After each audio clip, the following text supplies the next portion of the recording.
एकार्थक प्रतीत होने वाले शब्द। हिंदी भाषा में ऐसे अनेक शब्द हैं जो पर्यायवाची प्रतीत होते हैं, परंतु उनके अर्थ में सूक्ष्म अंतर होता है। ऐसे शब्द एकार्थक प्रतीत होने वाले शब्द कहलाते हैं। इस कारण उनका परस्पर पर्यायवाची शब्द के रूप में प्रयोग नहीं किया जा सकता।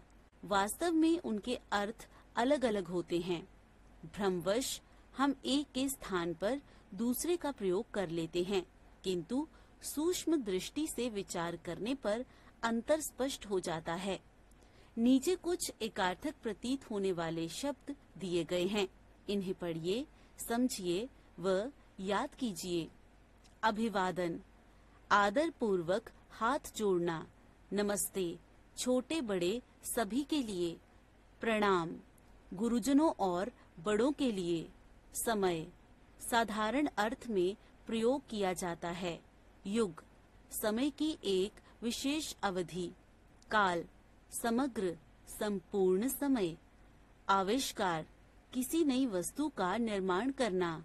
अनुसंधान, किसी वस्तु के बारे में नए तथ्यों का पता लगाना। खोज, अज्ञात वस्तु का पता लगाना। आज्ञा, बड़ों के द्वारा छोटों को कुछ करने को कहना। आदेश, अधिकारी द्वारा अपने कर्मचारी को निर्देश देना। अनुमति, किसी कार्य के लिए सहमति देना। लोभ, किसी वस्तु को अधिकाधिक पाने की इच्छा। लालसा, किसी वस्तु को पाने की सामान्य इच्छा। तृष्णा, कभी ना पूरा होने वाला लालच। व्यय, साधारण खर्च। अपव्यय, फिजूल खर्च। मित व्यय, कम खर्च करने की प्रवृत्ति। लड़का, बालक या पुत्र दोनों में प्रयुक्त। बालक, कोई भी लड़का। पुत्र, बेटा। ढेर, अनाज का। गड्डी, नोटों या कागजों की। गुच्छा, अंगूरों का, पुष्पों का।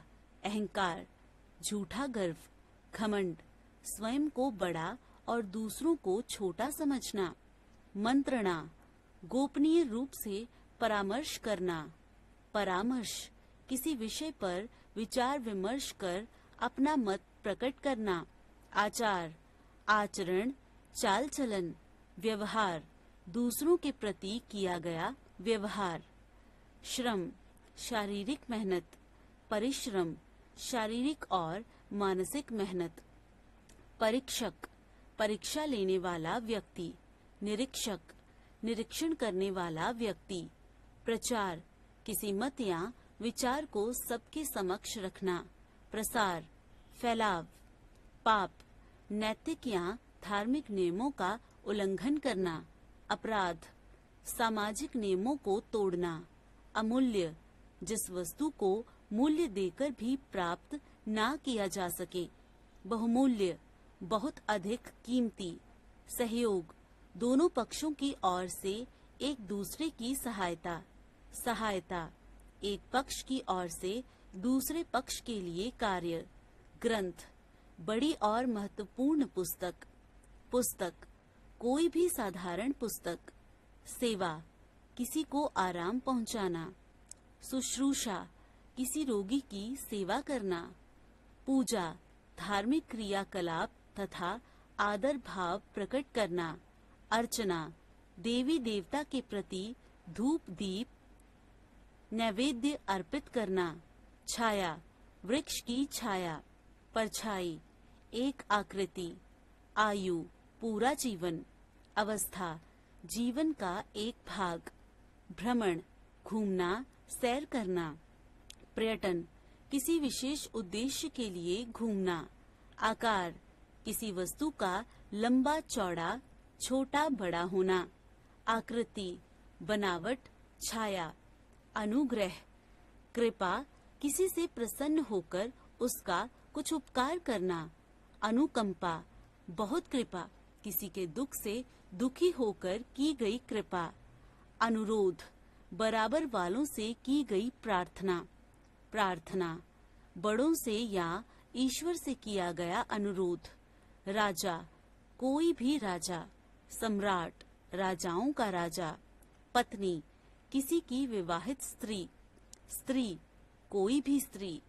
अगम, जहाँ पहुँचा न जा सके। दुर्गम, जहाँ पहुँचना कठिन हो। अस्त्र, फेंक कर चलाया जाने वाला हथियार। शस्त्र, हाथ में लेकर चलाया जाने वाला हथियार। आधि, मानसिक रोग। व्याधि, शारीरिक रोग। अनिवार्य, जिसे छोड़ा न जा सके। आवश्यक, जरूरी। अभिमान, सच्चा पर्व। दर्प, नियम विरुद्ध काम करने पर भी घमंड। ईर्ष्या, दूसरों के गुण अथवा प्रगति को देखकर मन ही मन जलना। द्वेष, शत्रुता की भावना। निर्णय, फैसला। न्याय, इंसाफ। सूचना, सभी को बताने के लिए कही गई बात। संदेश, किसी खास उद्देश्य से कही गई महत्वपूर्ण बात। निर्बल, जिसमें उपयुक्त बल ना हो। दुर्बल, जो रोग आदि के कारण कमजोर हो।